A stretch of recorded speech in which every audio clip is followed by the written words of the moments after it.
오늘도 지난주에 이어서 제자 삼으라는 제목으로 같이 은혜를 나누겠습니다.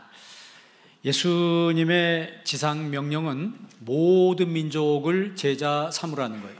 민족이라고 하는 것을 에스네라고 그러죠. 에스네란 말은 이제 트라이브라고 해서 모든 종족, 모든 부족에 이르기까지 다 제자를 만들라. 그러니까 우리가 예수님 믿는 사람은 다 주님의 제자가 돼야 합니다.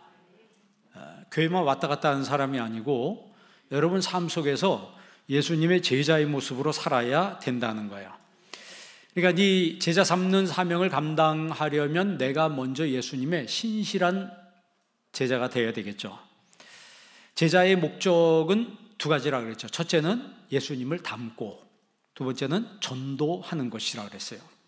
모든 사람들이 다 제자가 되어야 된다라고 했을 때 가장 먼저는 내가 예수님을 닮는 사람이 되어야 된다. 그 말은 내 안에 예수님이 계셔야 되겠죠. 예수님의 형상이 내 안에 있는 사람이 예수님을 닮게 되고 어디 가든지 기쁨으로 예수님을 전하는 삶을 살게 되겠죠. 그러다 보면 자연스럽게 전도가 되는 거예요. 왜냐하면 예수님의 향기가 나타나고 예수님의 품성이 나를 통해서 드러나는데 이것이 자연스럽게 상대방한테 영향을 미치게 되는 거죠. 그럼으로써 상대방도 호기심을 느끼게 되죠. 저 사람 교회 다니는데 뭔가 좀 다른 게 있다. 악취가 나는 게 아니고 향기가 나네. 이런 거를 상대방이 감지를 하게 됩니다.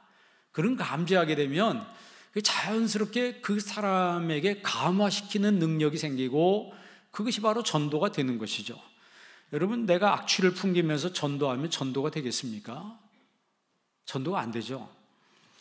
우리가 제자를 알려면 먼저 교회가 뭔지 알아야 된다. 지난주에 그 말씀드렸어요. 그래서 교회의 기능을 네 가지라고 얘기했죠. 첫째는 캐리그마, 말씀 선포, 두 번째는 디다케, 가르침, 세 번째는 코이노니아, 교제, 네 번째는 디아코니아라고 했어요. 자, 그럼 가장 먼저 중요한 게 캐리그마, 말씀 선포라고 그랬어요. 그러면 말씀 선포가 도대체 뭐냐? 이 캐리그마라고 하는 것은 선포인데 전해지는 거예요. 마치 요나가 하나님 말씀을 선포했다 그랬죠. 왜냐하면 요나는 니느웨 사람들에게 말씀을 전하기 싫었습니다. 왜냐하면 그들 관계가 굉장히 국가적으로 안 좋았기 때문에 이 니느웨는 아수르의 수도거든요.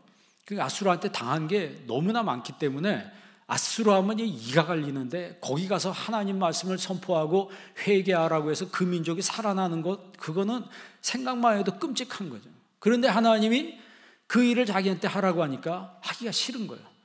그래서 도망가다가 결국 다시 붙잡혀가지고 니느웨에 가서 할 수 없이 하나님 말씀을 선포하게 되죠. 그러니까 이 캐리그마라고 하는 것은 설교자가 하고 싶은 말을 하는 게 아니고 해야 될 말을 하는 거예요. 그리고 듣는 청중도, 듣는 사람들도 듣고 싶은 말만 듣는 게 아니고 듣기 싫어도 들어야 될 말씀을 들어야 된다는 거죠. 그게 캐리그마입니다. 하나님 말씀이 선포될 때 여러분 마음속에 오늘은 내가 기분 좋은데 말씀이 오늘 기분 좋게 들리네. 근데 오늘 내가 상태가 안 좋은데 말씀이 왜 저런 말씀을 저렇게 전할까? 뭐 이렇게 생각할 수도 있어요. 그런데 그런 것과 상관없이 하나님의 말씀은 캐리그마, 선포되는 거예요. 그리고 이 말씀은 예레미야, 지난 시간에 제가 예레미야에서 예레미야가 하나님 말씀을 선포했다고 그랬죠. 20살의 선지자로 불렀는데 아이를 너무 어려서 안 됩니다 그랬더니 아이를 하지 말라 그랬죠. 하나님 말씀을 선포하라 그랬어요. 선포하는 내용이 뭐냐면 바빌론한테 항복해라. 그렇게 지금 이스라엘은 바빌론 하면 죽고도 싫었는데 아주 바빌론 하면 치를 떠는데 바빌론한테 항복하라고 선지자가 얘기한다는 것 자체가 말씀을 전하는 사람도 힘들고 듣는 사람도 힘든 거예요. 근데 그 일을 하라는 거예요. 그래서 예레미야는 했습니다. 그런데 듣는 사람은 그게 듣기가 싫었어요. 하나님의 뜻인데 바빌론한테 항복하라고? 그러니까 이게 감정이 상하니까 그러면 하나님의 뜻이고 뭐고 우리는 바벨론한테는 죽어도 항복 못하니까 아수르한테 가서 딜하자. 그래서 돈보따리 싸들고 아수르한테 가서 우리를 지켜달라고 해서 그 나라에 갖다 바쳤어요. 그러니까 아수르는 웰컴하고 받아들였어요. 웰컴하고 돈 받고 금은 보따리 다 받고 아무것도 안 해줬어요. 그러니까 여러분, 하나님의 말씀이 우리에게 선포될 때는, 여러분 듣는 사람 입장에서 볼 때는 좋게 들릴 때도 있고 안 좋게 들릴 때도 있습니다. 그러면 제자는 뭐냐? 좋게 들려도 안 좋게 들려도 이 말씀을 하나님 말씀으로 받아들여야 된다는 거죠.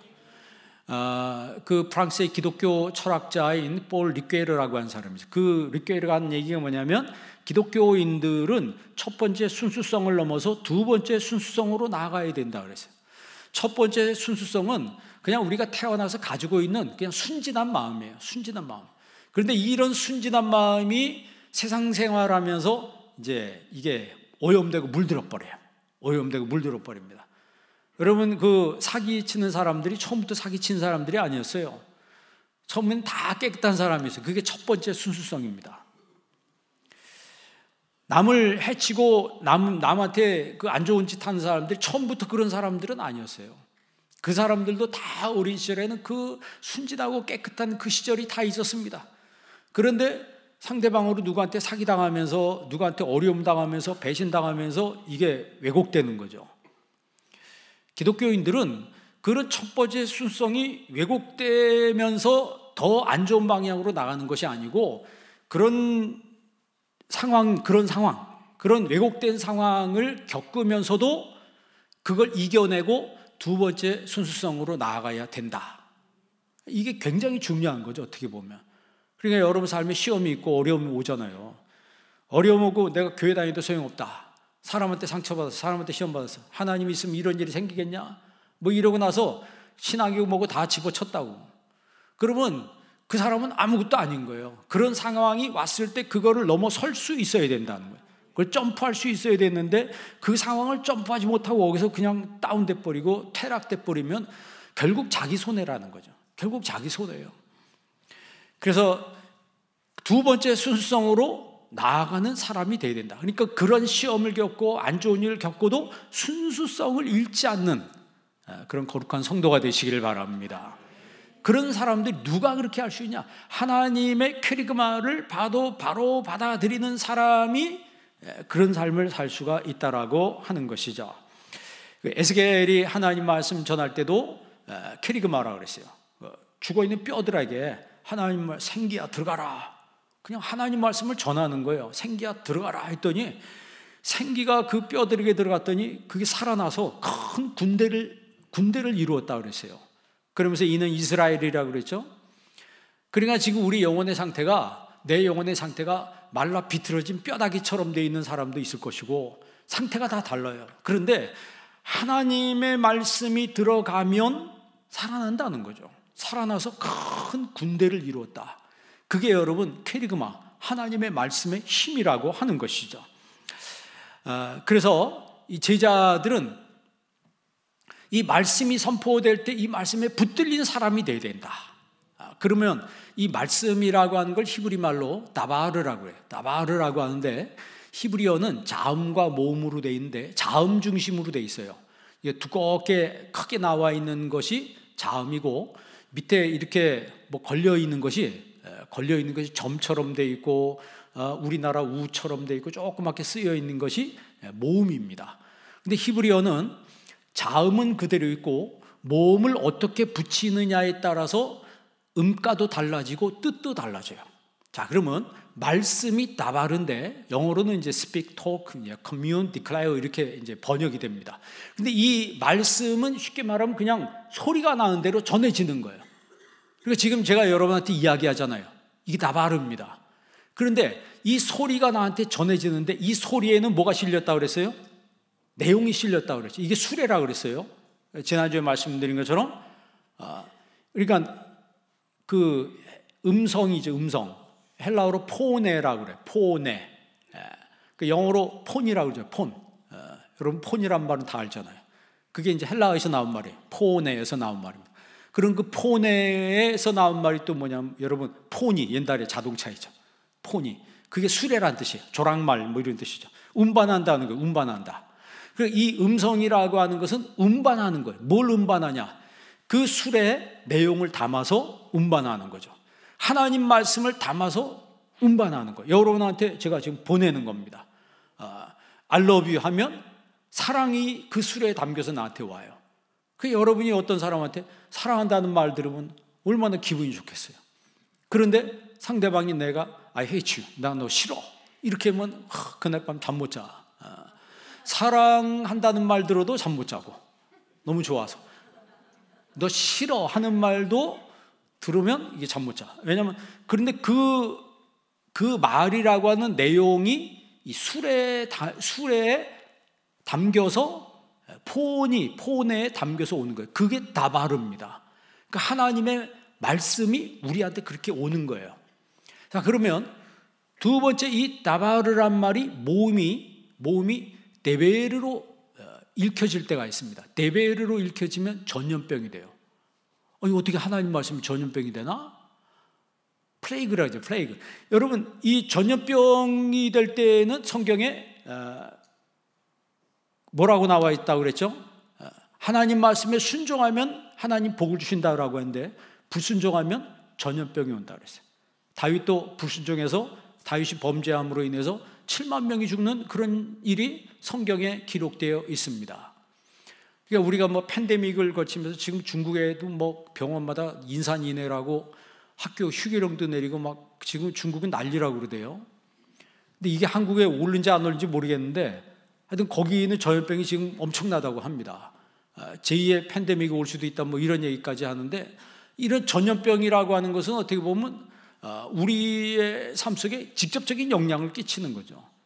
그러니까 성경적으로 보면 하나님 말씀에 순종하면 하나님 복을 주지만 불순종하고 인간이 자기 고집대로 죄지면서 자기 뜻대로 살 때 하나님이 이런 벌을 내릴 때가 있다는 거예요. 그리고 세 번째는 미드바르로 읽혀질 때가 있어요. 미드바르란 말은 광야란 뜻이에요. 광야. 그리고 광야는 뭐 하는 곳이냐? 하나님의 말씀을 받는 곳이에요. 광야는 하나님 말씀을 받는 곳이에요. 인생 살다 보면 여러분 광야길을 걸 때가 있습니다. 아무것도 없는데 너무 고독하고 쓸쓸한데 독사가 있고 전갈이 있고 뱀이 있고 이런 것들이 불시에 나타나서 나를 쏘고 물고 하는 이런 일들이 벌어진다는 거예요. 여러분 어려움을 겪는 사람들 보면요, 여러분 그 전초정상을 몰라요. 다 갑자기 그냥 일을 당해가지고 세상에 내가 이런 일을 당할 때가 있나, 그렇거든요. 그러니까 그럴 때 그런 광야를 하나님이 허락하실 때 그 허용작정이라고 그러죠. 그 광야는 뭐 하는 곳이냐? 하나님 앞에 기도하는 곳이에요. 여러분 삶이 어려울 때 더 하나님 앞에 기도하시길 바랍니다.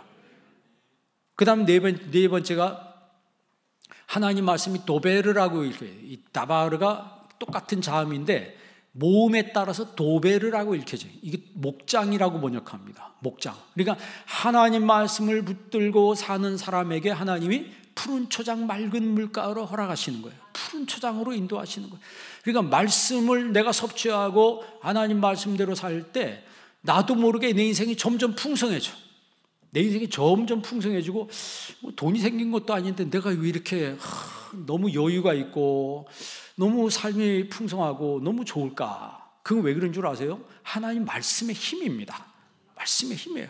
밥을 먹는 것도 중요하지만 밥을 먹는 것과 동시에 여러분 말씀도 섭취하시기를 바랍니다. 그리고 드비르라고, 마지막 드비르라고 읽혀질 때 있어요. 이건 지성소라 그래요. 지성소. 그러니까 지성소는 뭐가 있는 곳이에요? 하나님의 임재의 상징이에요. 내가 하나님 말씀 읽고 하나님 말씀 들을 때 거기가 바로 하나님의 임재의 상징이라고 하는 거죠.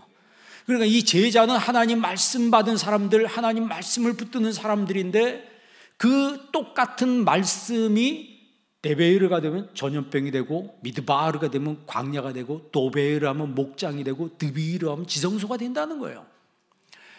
이게 얼마나 광대한 하나님 말씀이에요.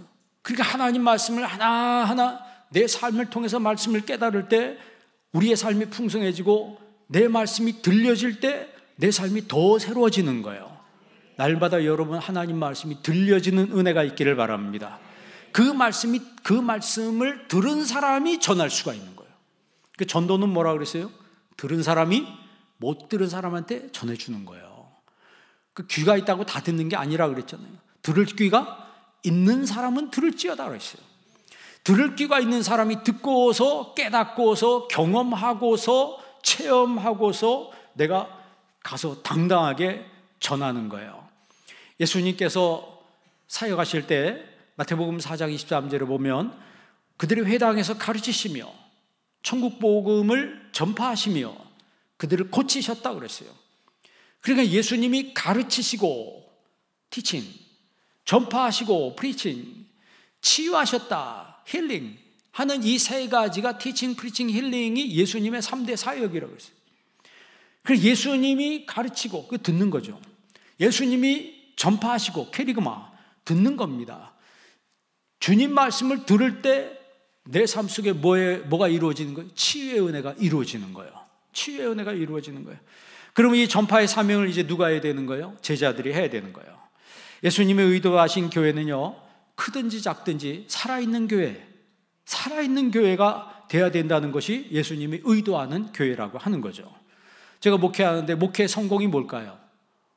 목회 성공이 뭐예요? 교회 성도들이 교회 크게 짓고 성도들이 많은 목회 성공한 거예요? 절대 그렇지 않습니다.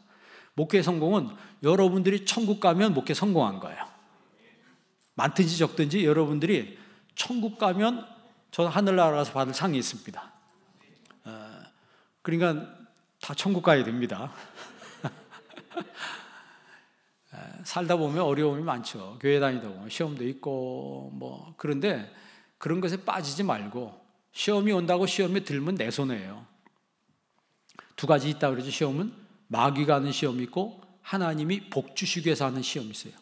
그러니까 하나는 나를 망가뜨리기 위해서 하는 거고 하나는 나를 세우기 위해서 풍성하기 위해서 하는 시험이에요. 중요한 것은 어떤 시험이든지 무조건 이겨야 합니다. 거기서 내가 넘어지면 내 손해예요. 결국 내 손해라고. 자, 이렇게 하나님 말씀이 이 캐리그마, 이 선포되는 하나님의 말씀이 나에게 주어질 때 내가 어떻게 반응하느냐에 따라서 내가 제자인지 아닌지를 알 수 있다라고 하는 거죠. 그러니까 주님의 제자들은 그 선포되는 말씀을 들을 때 소화시킨다는 거죠. 소화시킨다. 체하는 게 아니고. 제가 지난주에 급체해가지고 아주 수예배도 못 드리고 아주 혼났습니다. 체한다는 게 이렇게 무서운 거예요, 보니까.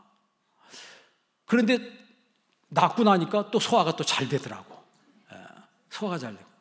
소화시키지 못하니까 막 이거 올라오고 아유 죽겠더라고요. 아니 우리 몸도 소화시키지 못하니까 그렇게 힘든데 내 영혼이 하나님 말씀을 소화시키지 못하고 얼마나 힘들겠어요. 영혼은 바싹 말라서 먹지도 못하고 죽어가는데 본인은 정작 몰라 어떻게 보면. 그래서 여러분 하나님 제자는 하나님 말씀이 선포될 때 듣는 사람이에요. 여러분 믿음으로 잘 받아들이기를 바랍니다. 두 번째는 이제 디다케라고 하죠. 가르침. 세 번째는 코이노니아. 네 번째는 디아코니아. 이 코이노니아라고 했을 때 이 봉사 섬김. 이제 봉사 섬김이 아니고 교제죠. 교제. 이 코이노니아는 두 가지가 있다 그랬죠. 수직적 교제와 수평적 교제가 있다 그랬어요. 수직적 교제는 하나님과 나와의 사랑의 교제. 수평적 교제는 사람과의 사랑의 교제. 그러니까 가장 먼저 여러분 가정에 이런 코이노니아가 있어야 합니다. 부모 자식 간에 정말 내 자녀를 코이노니아, 사랑으로 품어주고 안아주는 이런 교제가 있어야 돼요. 그리고 하나님과 나와의 사랑의 교제. 사랑의 교제. 내가 주님 앞에 예배드리는 이것도 여러분 코이노니아입니다. 여러분들이 밥 먹을 때 서로 식탁 교제죠. 그것도 코이노니아예요. 여러분 이래 좋은 사람들끼리 만나서 같이 차 한잔하고 같이 식사하고 하는 거 그것도 코이노니아입니다. 그런데 중요한 것은 그런 사귐을 통해서 예수님의 영광이 드러나는 거죠. 예수님의 영광을 드러내는 거예요. 그리고 네 번째가 이제 디아코니아라고 그랬어요. 디아코니아는 이제 봉사 섬김이라고 했습니다. 봉사 섬김. 이 디아코니아에서 나온 이 명사가 디아코노스라고 해요. 디아코노스 하면 이제 집사라고 이제 번역을 하는데, 이 사람은 식탁 맡은 종을 말해요. 식탁 맡은 종. 그러니까 내가 이 디아코니아라고 하는 것은 내 존재 자체가 남을 위한 존재다. 내 존재 자체가 남을 위한 존재다. 이렇게 보면 길에 홈리스한 사람들 매일 먹이는 분들이 있어요.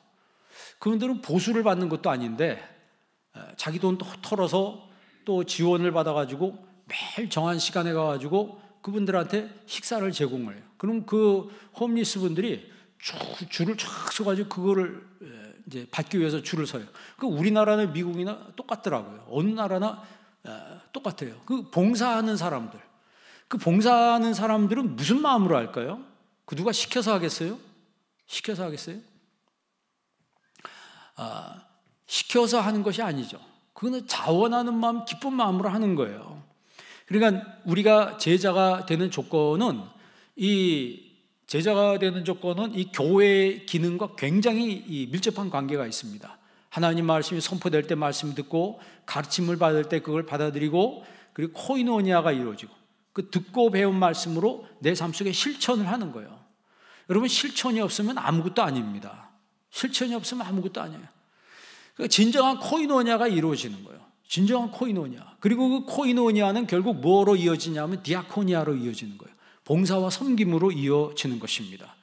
그러면 그 디아코니아는 결국 나로 하여금 뭐가 되겠냐면, 이제 가장 제가 단어 하나 더 얘기하면 둘로스라고 해요. 둘로스. 종이라고 해요. 종.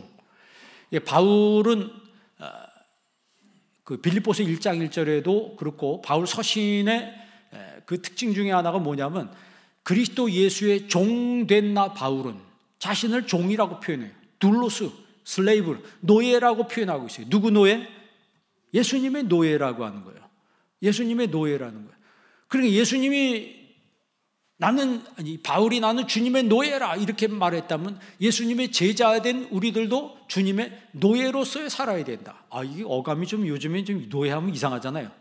그렇습니까, 여러분? 여러분, 나는 주님의 노예입니다 하면 이게 편하게 들려요? 불편하게 들려요?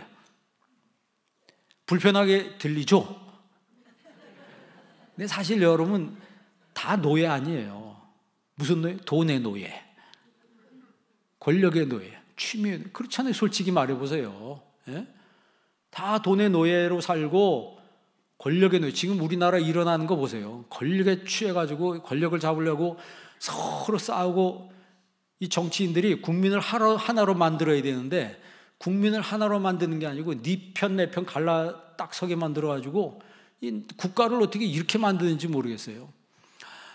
여러분, 인간은 어디든가 노예로 살 수밖에 없는 존재예요. 그런데 우리는 그런 노예가 아니고 예수님의 노예가 되어야 된다는, 예수님의 노예로 살 때 거기서 진정한 자유가 있는 거예요. 사실 노예라고 하는 건 자유가 없는 거 아니에요. 그런데 진정한 예수님의 노예가 될 때 진정한 자유를 우리가 얻을 수 있게 된다라고 하는 것이죠. 그러니까 바울의 제자관은 그리스도의 노예 제자관이에요.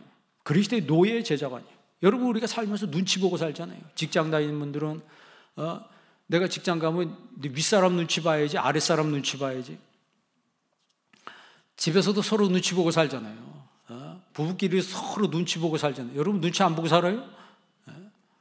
그런 사람은 진짜 대단한 사람입니다. 눈치 보고 살잖아요. 다른 사람의 시선에 전전긍긍하고 우리가 그렇게 살잖아요. 그런데 우리가 예수님의 노예가 되고부터는 그런 데서 자유함을 얻게 되는 거예요. 어떻게 보면 당당하게 그 혁명적인 삶을 산다고 할까요? 변혁적인 삶을 살게 되는 것이죠. 그러니까 우리가 예수님의 노예가 될 때 내 안에 있던 거짓 자아들, 내 안에 있던 거짓 자아들, 옛사람, 이런 것들이 다 드러나. 그런 게 다 드러나서 그런 것들이 떠납니다. 그런 것들이 나를 떠나요. 그러니까 오히려 예수님의 제자, 한 가지 기준, 일편단심 영적 윤리관을 가진 사람들이 진정으로 행복한 사람이라고 하는 거죠. 이쪽 저쪽 붙는 게 아니고. 여러분, 그 일리아드의 호모 일리아드 보면은 그 헬렌이라고 하는 왕비가 있잖아요. 그 그리스 메넬라우스의 왕비 헬렌. 예전에 트로이의 헬렌이라는 영화가 있었어요. 그 메넬라우스의 그 왕비 헬렌이 너무 너무 이쁘게 생겼어요. 너무 이쁘게 생겨서 트로이의 왕자 펠리스가 그 여인을 보고, 왕비를 보고 한눈에 반했어요. 그 반해서 이 여자를 가서 유혹을 하죠. 쉽게 말하면 꼬셔서 그 여자를 트로이로 데려갑니다. 그 왕비도 그렇지. 아니, 자기가 왕비인데 왕자가 꼬시는데 거기에 홀딱 넘어가서 왕비 자리를 버리고 가서 트로이에 가가지고 10년 동안 그 남자하고 사는 거예요. 그 왕자. 얼마나 또 잘생겼으면 넘어갔겠어요. 그 일 때문에 10년 동안 그리스하고 트로이하고 전쟁을 합니다. 누가 이겼어요? 그리스가 이깁니다. 트로이가 멸망당하죠. 멸망당하니까 메넬라우스는 가서 누굴 찾기 위해서, 자기 부인 찾기 위해서, 헬렌 찾기 위해서 전쟁 벌이고 이겨서 헬렌을 찾아갑니다. 그러면 헬렌이라는 여자 입장에서는 처음엔 메넬라우스 잘 지내다가 그 다음 또 누굴 만나? 페리스 왕자 만나서 또 이쪽으로 가가지고 또 여기서 또 엄청나게 또 즐기고 잘 살다가 나라가 망했어. 그리고 다시 또 원위치로 돌아와서 또 잘 살.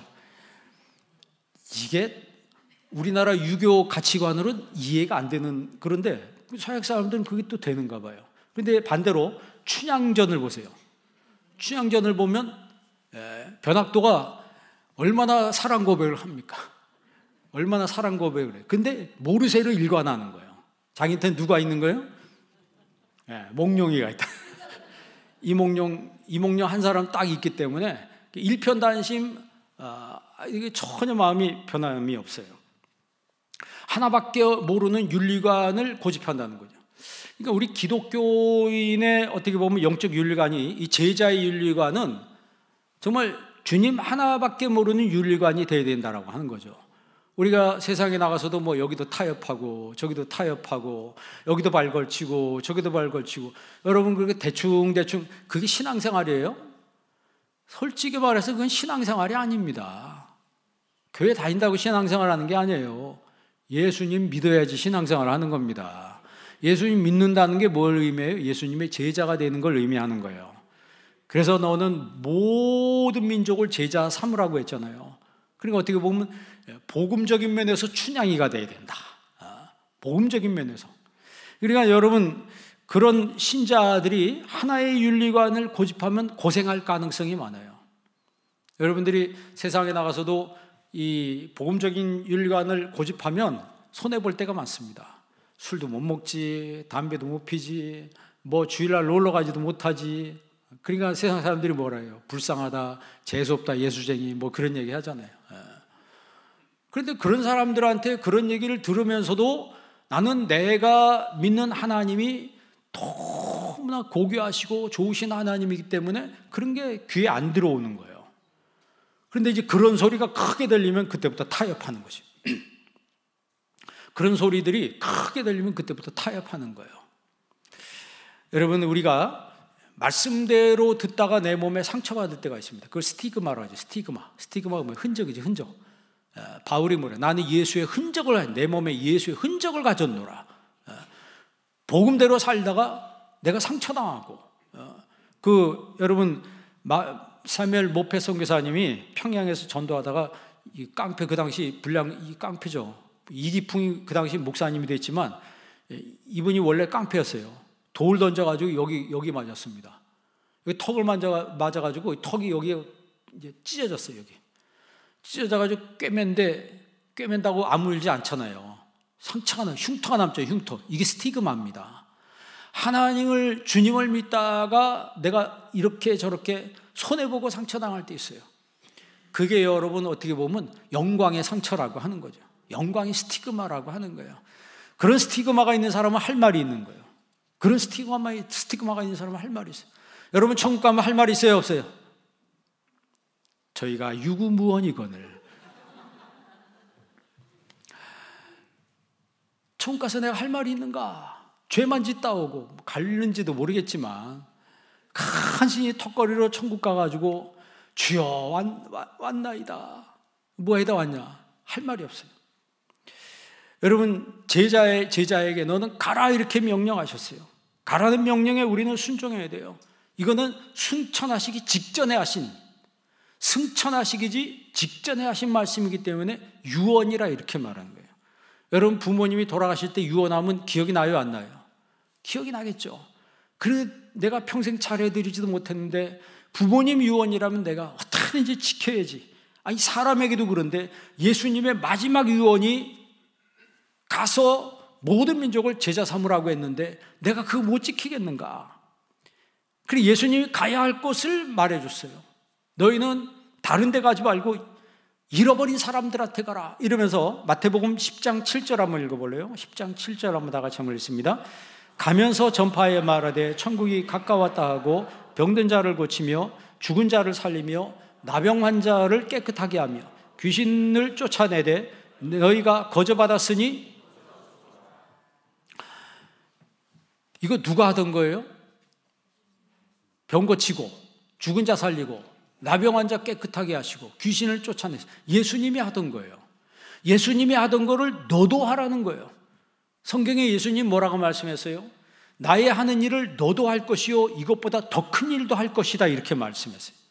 그러니까 주님의 사역을 위임받아서 우리는 작은 예수로서 이 마지막 때 주님께서 우리에게 주신 사명을 감당해야 될 어떤 그 책무가 우리에게 있다라고 하는 것이죠.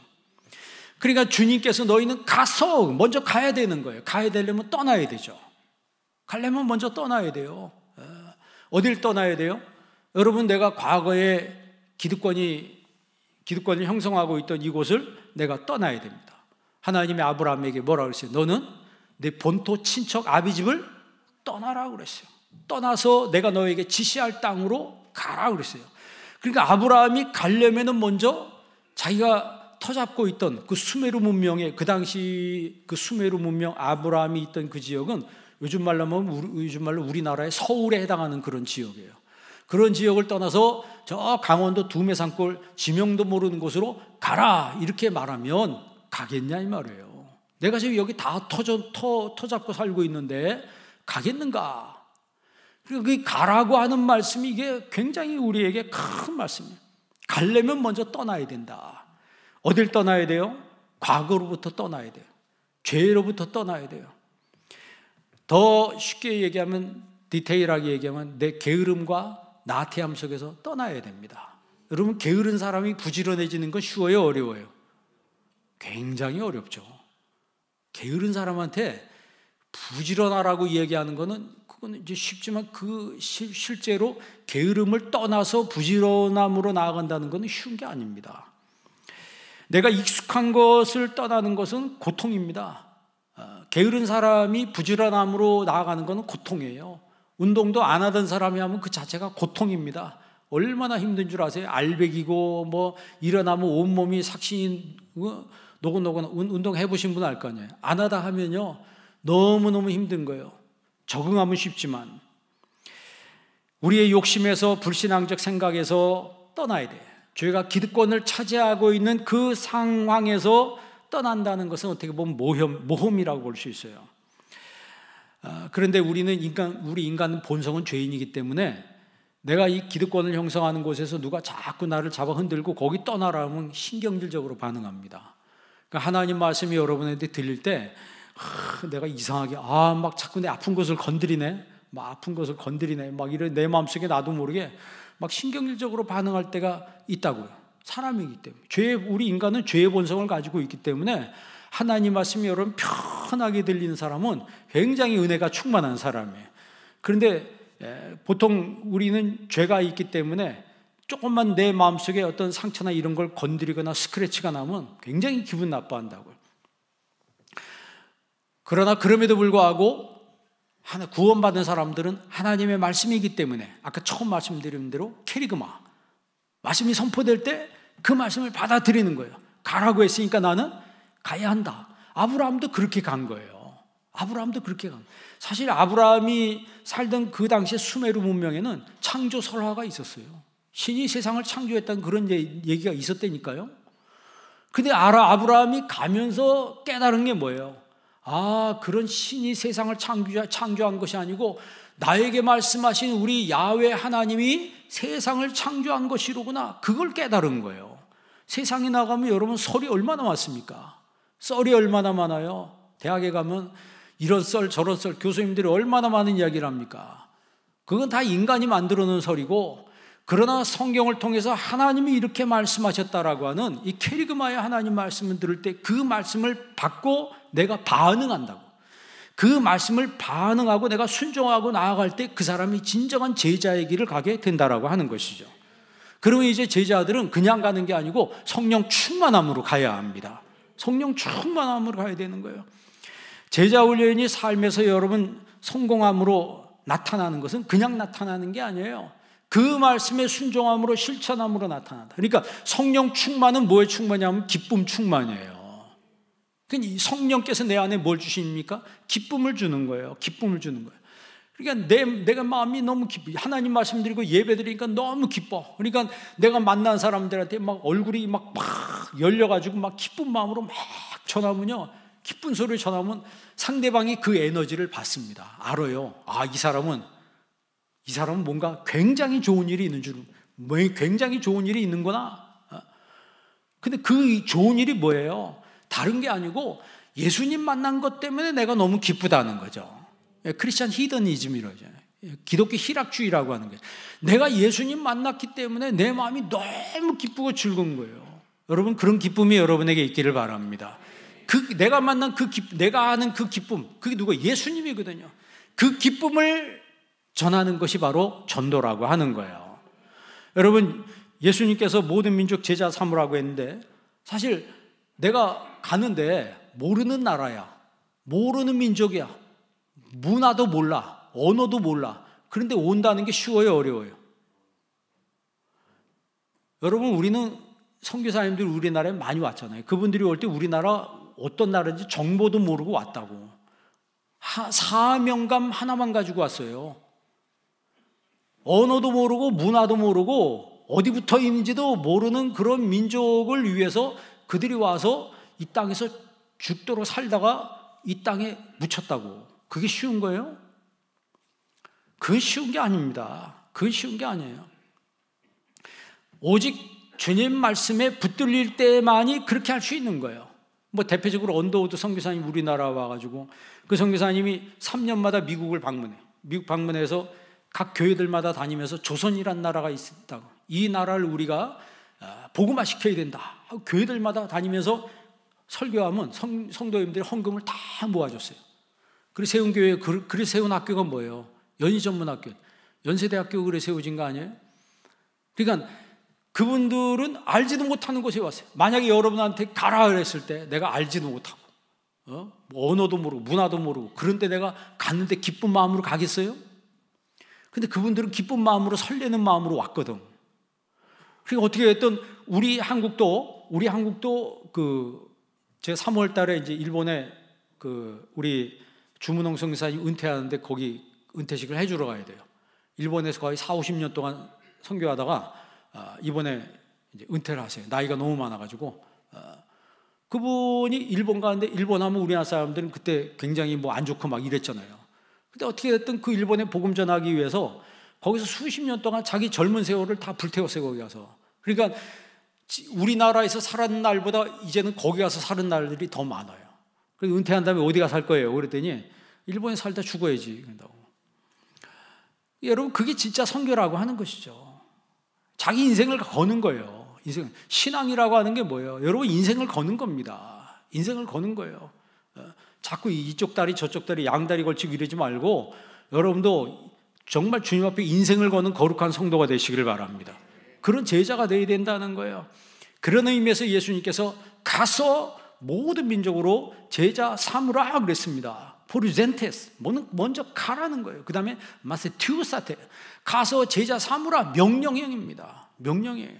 그래서 오늘 주님이 저와 여러분에게 모든 민족을 제자 삼으라 라고 말씀하시는데, 내가 먼저 주님의 거룩한 제자가 돼서 정말 내가 만나는 모든 사람들에게 내가 만난 예수님을 기쁜 마음으로 전하는 그런 거룩한 주님의 제자가 되기를 주의 이름으로 축원합니다. 기도하겠습니다. 하나님 아버지, 감사합니다. 오늘 이 시간 저희들에게 하나님 말씀을 주셨습니다. 우리 주님께서 너는 가서 모든 민족으로 제자를 삼아 아버지와 아들과 성령의 이름으로 세례를 주고 내가 너희에게 분부한 모든 것을 가르쳐 지키게 하라 말씀하셨습니다. 유언과 같이 말씀하신 이 말씀, 나에게 주신 말씀으로 받게 하여 주옵시고, 먼저 내 자신이 이 땅에 살아갈 때 제자의 모습으로 살아가는 은혜의 사람이 되게 하여 주옵소서. 예수님의 이름으로 기도합니다. 아멘.